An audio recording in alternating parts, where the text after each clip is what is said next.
Hello ladies and gentlemen, welcome back to the backstory. If you're new here, kindly hit the subscribe button and the notification bell down below so that you can be notified whenever we post a new video.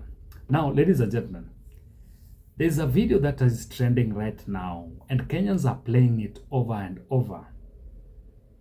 The video is about Tanzanian President SULUHU Hassan, who was recorded in 2023.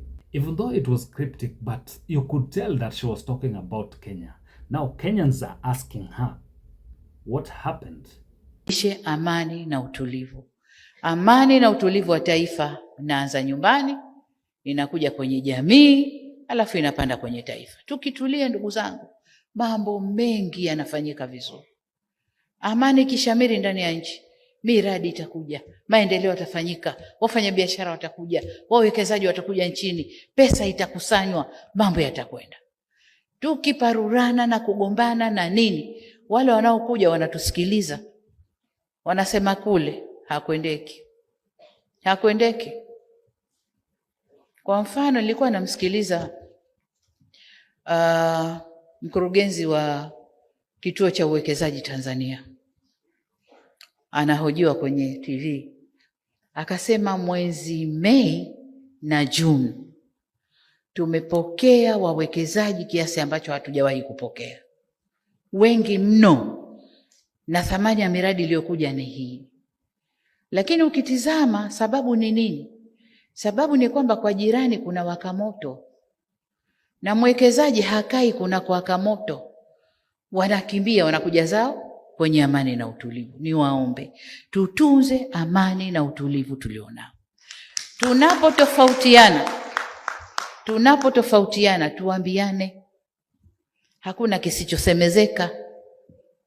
Tuambiane, suluhu ipatikane, sio suluhu mie, suluhu yenyewe. Suluhu ipatikane ili tukae vizuri, mambo yaendelee. Kwa tunaposherehekea mwaka mpya,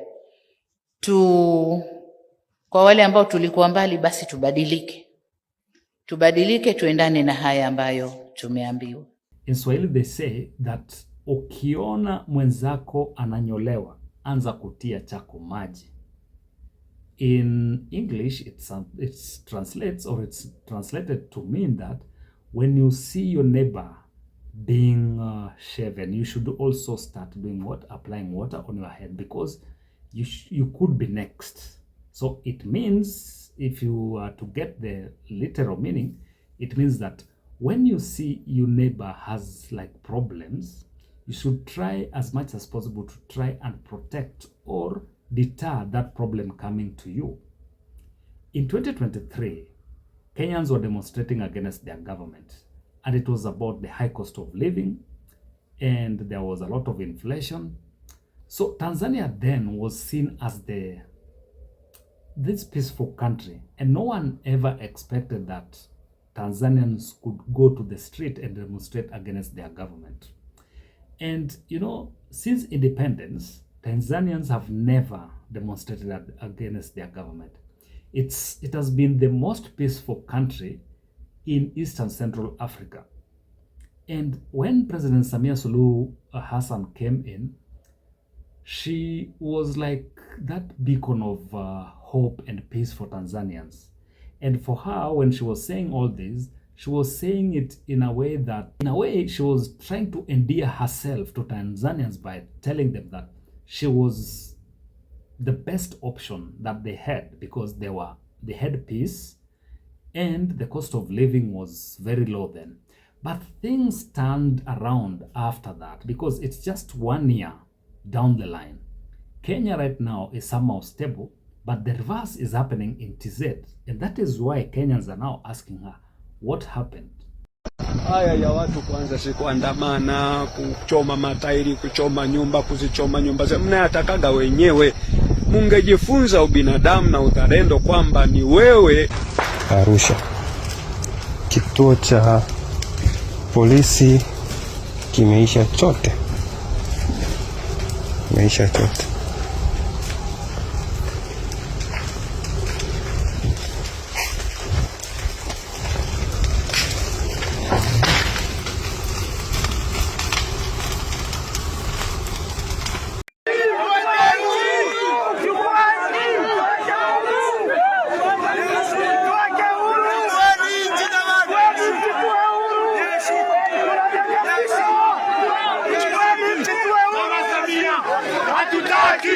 Mama Samia hatutaki, Mama Samia hatutaki, Mama Samia hatutaki, Mama Samia hatutaki, Mama Samia hatutaki, Mama Samia hatutaki. All the things that were happening in Kenya then, all the issues that Kenyans were protesting against then, are the very, very issues that Tanzanians are raising issues against right now. The Tanzanians are protesting against the very, very issues that Kenyans used to raise then. And President Samia Suluhu Hassan never expected that to come. She did not learn from her counterpart, which is Kenya, and try to work on ways in which at least she could prevent these things from cropping up in her country. Because in this age of information, some of the youths that are in TZ or in Tanzania are able to pick up some of the issues that are happening in the surrounding or the neighboring countries. And somehow they learned from their neighbors, the Gen Zs or the youths in Tanzania learned from their neighbors. These issues are affecting East African countries. They're affecting Kenya, they're affecting Uganda, they're affecting Rwanda. And the only option that they were left with was demonstration. So I think the ruling class in Tanzania somehow ignored some of these issues, and they said that, okay, as Tanzanians, we are peace-loving citizens, and at no time will Tanzanians come out in large numbers and demonstrate. But this is a new era that they should have at least thought out, because look at it, there were already signs, and there were already signs of demonstrations coming during the elections. And on social media, you could tell or you could read that something was kind of fishy, something fishy was kind of coming up. But they never expected it to be this big, and they ignored and said, okay, it's something, it's a wind that will come and pass. But now where it is right now, I think Tanzania's government or the ruling elite in Tanzania need to come up with a strategy that will at least bring back peace to that country. Even though we are still waiting for the results to come out, but I don't know if those results will, if they come out, it will lead to the escalation of the issues that these guys are raising, or at least it will calm down the tension. It depends on how they are going to receive that information or the results that we are still waiting for from Tanzania. But as they say, ukiona mwenzako ananyolewa, cha kufanya nini? Utie maji.